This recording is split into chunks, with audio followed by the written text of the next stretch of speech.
रावण को अक्सर एक प्रकांड पंडित माना जाता था, पर उसी के साथ वो दुराचारी और अन्याय भी समझा जाता था, जिसके कारण असंख्य लोगों को बहुत कष्ट पहुंचा और यही रावण के पतन का कारण बना। रावण ने बहुत सी स्त्रियों के साथ दुराचार तो किया ही, लेकिन उसने समय समय पर अलग अलग राजा महाराजा और ऋषि मुनियों पर भी काफी अत्याचार किया और इसके बदले उन्हें कई श्राप भी मिले। आज हम बात करेंगे उन श्रापों की जो रावण को मिले, अलग अलग ऋषि मुनियों और राजा महाराजाओं से, और जिनके कारण रावण का अंत सुनिश्चित हुआ। तो पूरी कहानी जानने के लिए वीडियो को अंत तक देखें। और अगर आपने अभी तक हमारे चैनल को सब्सक्राइब ना किया हो तो इसे जरूर करें और हमारे बेल आइकन को दबाकर हमारे नए अपडेट और नोटिफिकेशन से वाकिफ रहे। ऋषि अष्टावक्र एक महान वैदिक ऋषि थे जिन्होंने अष्टावक्र गीता जैसे ग्रंथों की रचना की थी। अष्टावक्र इतने कुशाग्र थे कि उन्होंने अपनी माँ के गर्भ से ही वेद का ज्ञान प्राप्त करना आरंभ कर दिया था। एक दिन जब उनके पिता वेदों का ज्ञान दे रहे थे तो अष्टावक्र ने अपने पिता की बात गर्भ से ही सुनकर अपने पिता की आलोचना कर दी। अपने अजन्मे बच्चे से अपनी बुराई सुनकर उसके पिता गुस्सा हो गए और अपने बच्चे को श्राप दे दिया कि वो 8 तरफ से टेढ़े पैदा होंगे।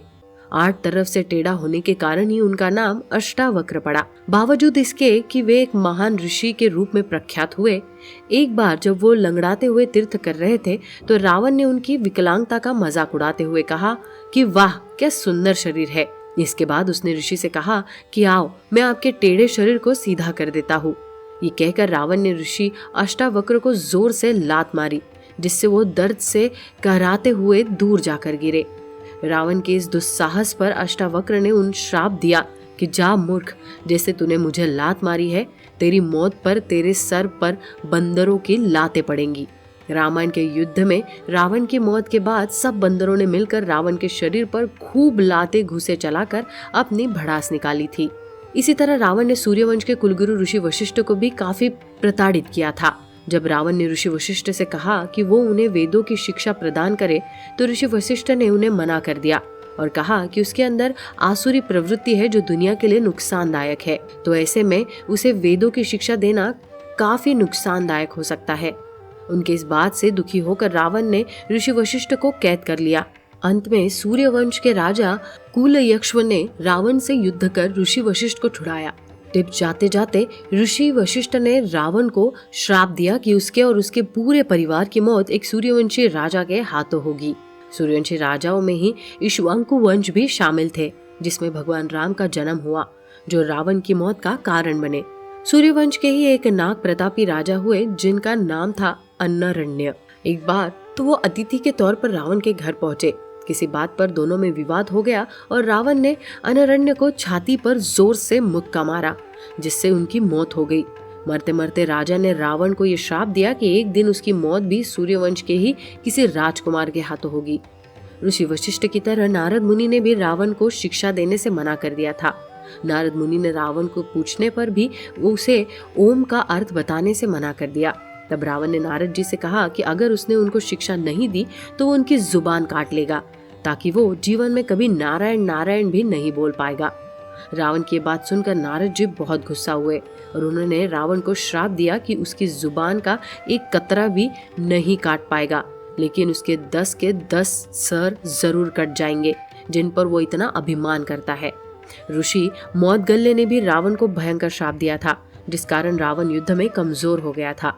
दरअसल एक बार ऋषि मौदगल्य स्वस्तिक आसन का अभ्यास कर रहे थे और उन्होंने अपनी गर्दन योगदंड पर रखी हुई थी। जब रावण ने उन्हें इस हालत में देखा तो रावण को शरारत सूझी। उन्होंने ऋषि मौदगल्य का योगदंड अपने चंद्रहास तलवार से काट दिया, जिससे ऋषि की तपस्या भंग हो गई और वो पीठ के बल जमीन पर गिर गए, जिससे उनकी कमर टूट गई। तब ऋषि ने रावण को श्राप दिया कि भगवान शिव के द्वारा दी गई चंद्रहास तलवार समय आने पर विफल हो जाएगी।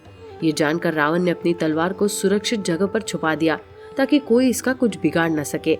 हनुमान जी सीता माता से मिलने आए तो सीता ने उन्हें बताया कि रावण की जान सिर्फ एक चंद्रहास तलवार से ही जा सकती है, पर वो तलवार मंदोदरी के पास है। हनुमान भगवान मंदोदरी के पास एक ब्राह्मण बनकर जाते हैं और उन्हें बताते हैं कि रावण की युद्ध में मौत हो गई है। ये सुनकर मंदोदरी दुखी होकर रोने लगती है और सदमे में चली जाती है। हनुमान इसी मौके का फायदा उठाते हैं और रावण के महल से वो तलवार चुरा लेते हैं जिसे मंदोदरी ने छुपाया हुआ था। इसके अलावा रावण ने एक बार एक वैदिक ब्राह्मण के साथ ज्यादती की। भगवान शिव ने रावण को त्रिपुर सुंदरी की एक प्रतिमा भेंट की। उस प्रतिमा को स्थापित करने के लिए रावण ने एक वैदिक ब्राह्मण को बुलाया, पर किसी समस्या के कारण ब्राह्मण को देर हो गई और मुहूर्त निकल गया। इस कारण रावण को ब्राह्मण पर बहुत गुस्सा आया और उसने 1 हफ्ते के लिए ब्राह्मण को कारागार डाल दिया। तब ब्राह्मण ने उसे श्राप दिया कि इन 7 दिनों के बदले उसे 7 महीनों तक कारागृह में रहना पड़ेगा। कुछ समय बाद रावण और सहस्त्रबाहु अर्जुन की लड़ाई हुई, जिसमें सहस्त्रबाहु ने रावण को बुरी तरह हरा दिया और उसे कई महीनों तक कारागृह में बंद रखा। ऋषि मुनियों के अलावा रावण को अनेक स्त्रियों के भी श्राप मिले थे, जैसे वेदवती, रंभा आदि। इन सभी श्रापों ने रावण के विनाश में बड़ी भूमिका निभाई थी। तो कैसी लगी आपको हमारी ये कहानी? हमें कमेंट सेक्शन में जरूर बताइएगा। हमारे ऐसी सच्ची और रोचक जुड़े किस्सों के लिए बने रहिए हमारे साथ। आप देख रहे हैं द भक्ति, क्योंकि भक्ति में ही है असली शक्ति।